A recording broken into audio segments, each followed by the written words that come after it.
নমস্কার বন্ধুরা, উত্তরে কিচেনে সবাইকে স্বাগত। নতুন বন্ধু পুরনো বন্ধু সবার প্রতি রইল আমার অনেক অনেক ভালোবাসা।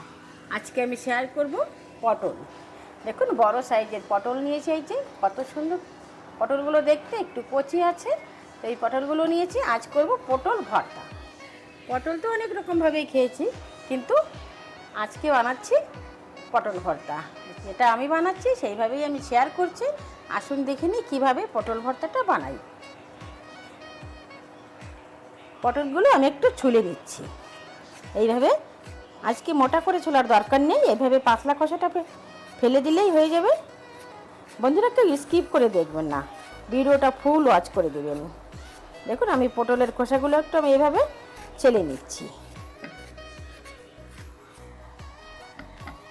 ছেলে নিয়ে এই যে দু সাইডে একটু কেটে দিচ্ছি, একটা জলে পাত্রে রেখে দিচ্ছি। এভাবে আমি সমস্ত পটলগুলো ছেলে নেব। ছুলে নিয়ে আমি ফিরে আসছি।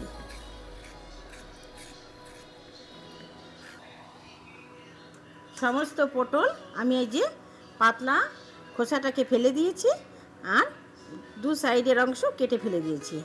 এখন মাঝখান থেকে এইভাবে কেটে এইভাবে ছোট ছোট করে কুচি করে নেব। এইভাবে কেটে নেব।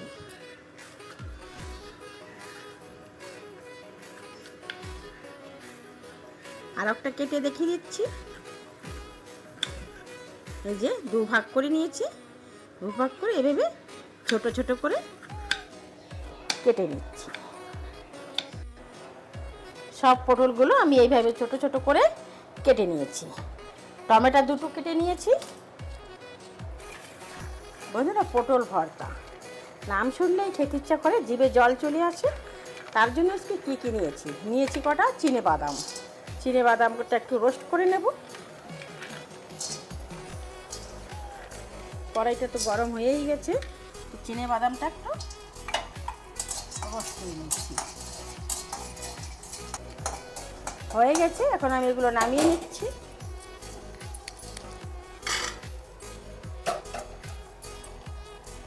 আজকের পটল ভর্তাটা করবো সরষের তেলে, আর সরষের তেলেই করলেই ভর্তা টর্তা বেশি স্বাদ হয়।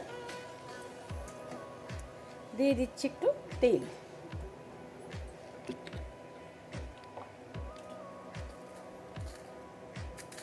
প্রথমে একটু শুকনো লঙ্কা কটা ভেজে নেব।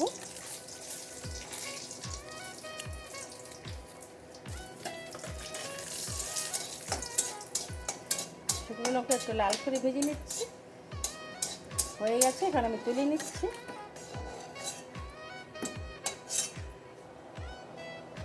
রসুন আর পেঁয়াজ এগুলো একটু ভেজে দিচ্ছি। দিয়ে দিচ্ছি কাঁচা পাকা লঙ্কা। দিয়ে রসুন আর পেঁয়াজগুলো বেশ একটু ভালো করেই ভেজে নেব।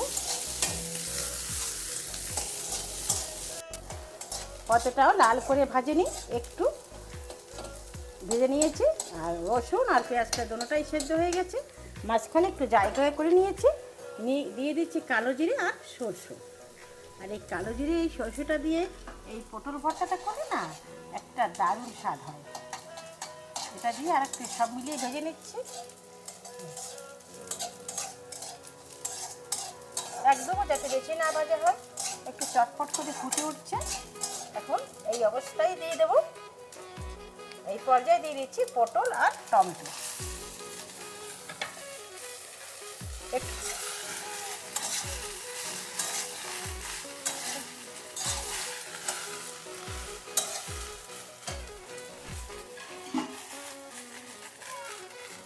এখন দিয়ে দিচ্ছি স্বাদ মতো লবণ। যেহেতু ভর্তা হবে অত বেশি লবণের দরকার নেই, যদি লাগে পরে দেওয়া যাবে। দিয়ে দিচ্ছি হাফ চামচ হলুদ গুঁড়ো। দিয়ে আমি একটু ভালো করে নাড়াচাড়া করে একটু ঢেকে দেব। ভালো করে আমি ভেজে নেব। সামান্য একটু জল দিয়ে দেব। সামান্য একটু জল দিয়ে দেব যাতে পটলটা সিদ্ধ হয়ে যায় আর জলটা কম হয়ে যায়।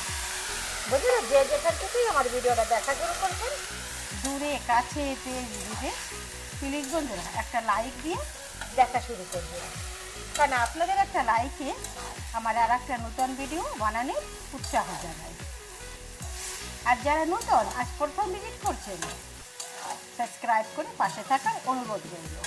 পাশে থাকা বেল আইকনটি প্রেস করে দেবেন। আমি যখনই কোনো নতুন ভিডিও আপলোড করব, সঙ্গে সঙ্গে নোটিফিকেশান আপনাদের কাছে পৌঁছে যাবে। আপনারা আপনাদের সময় মতন দেখে নেবেন। যদি ভিডিও ভালো লাগে কন্টিনিউ করবেন, এভাবেই আমার সঙ্গে থাকবেন। আমিও সবার সঙ্গে আছি। বন্ধুবান্ধবের সঙ্গে প্রচুর মাত্রায় শেয়ার করবেন। হয়ে গেছে, আমি একটু এখন ঢেকে দিচ্ছি। এটা দিয়ে আমি একটু ঢেকে দিই। যে ভালো করে আমি পটল, পেঁয়াজ, রসুন, লঙ্কা আমি কষিয়ে নিয়েছি। এখন আমি নামিয়ে নেব। নামিয়ে ঠান্ডা করে শিল নোড়া রেডি হয়ে গেছে, তো ঠান্ডা করে বেটে নেব। এখন আমি নামিয়ে নিচ্ছি। প্রথমে বাদাম কটা একটু আদা ভাঙা করে বেটে নিচ্ছি।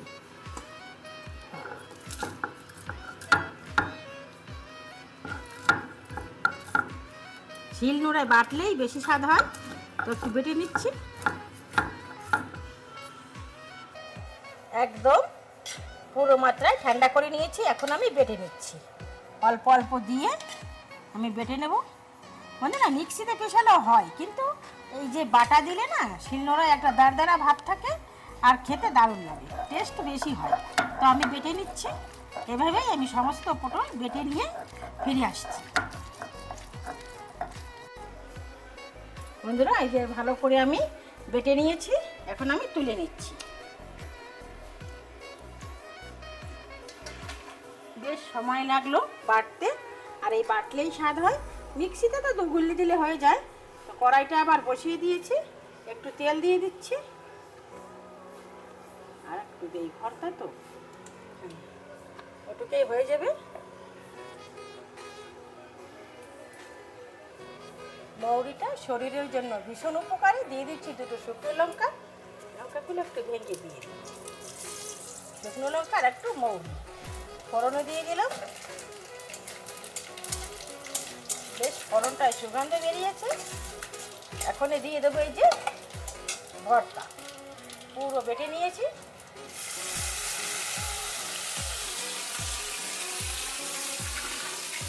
এগুলো ভালো করে একটু আবার কষিয়ে নেব।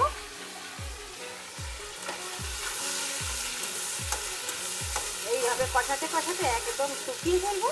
আর এই ভর্তাটা দিয়ে ভাত, রুটি, পরোটা যে যাই খাবে না কেন একদম জমে যাবে, দারুণ হয়। এই যে লঙ্কা আর যে বাদাম রোস্ট করে নিয়েছিলাম, এগুলো লঙ্কাগুলো এর সঙ্গে একটু এরকম গুঁড়ো করে নিচ্ছি। হাত দিয়েই গুঁড়ো করে নেব। আর এই বাদামটা দিয়েছি, মুখে পড়লে ভর্তাটা একটু দারুণ লাগে। এইভাবে গুঁড়ো করে দিয়ে দেবো। বন্ধুরা, আমার ভর্তা যদি ভালো লাগে কমেন্টে লিখবেন, কে কে এইভাবে ভর্তা বানিয়ে খেয়েছেন একটু লিখেন। আর ভর্তাটা কেমন হয়েছে ছোট্ট একটা মিষ্টি কমেন্ট করে জানিয়ে দিবেন। এখন এগুলো দিয়ে দিচ্ছি। দিয়ে ভালো করে আবারও কষিয়ে নেব। এর সঙ্গে পুরো মিলিয়ে দিচ্ছি।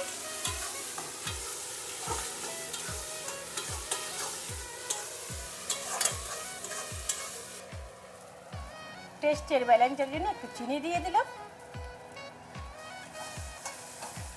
দারুণ টেস্ট হয়। একবার খেলে বারবার বানাতে ইচ্ছে করবে। বন্ধুরা, একা তো কেউ চলতে পারবো না, আমরা সবাই সবার সঙ্গে নিয়ে চলতে হবে। এখন হয়ে গেছে, এখন আমি নামিয়ে নিচ্ছি। হয়ে গেছে কমপ্লিট। বন্ধুরা, এরকম নিত্য নতুন ভিডিও পাওয়ার জন্য আমার সঙ্গে থাকবেন। একটু এই যে বাদাম ছড়িয়ে দিচ্ছি, দিয়ে দিচ্ছি একটু কাঁচা সরষের তেল। ব্যাস, আমার সঙ্গে থাকবেন, আমিও সবার সঙ্গে আছি। এখন আমি আসি, দেখা হবে নতুন কোনো অন্য ভিডিওর সঙ্গে। ততক্ষণে আপনারা ভালো থাকুন, সুস্থ থাকুন।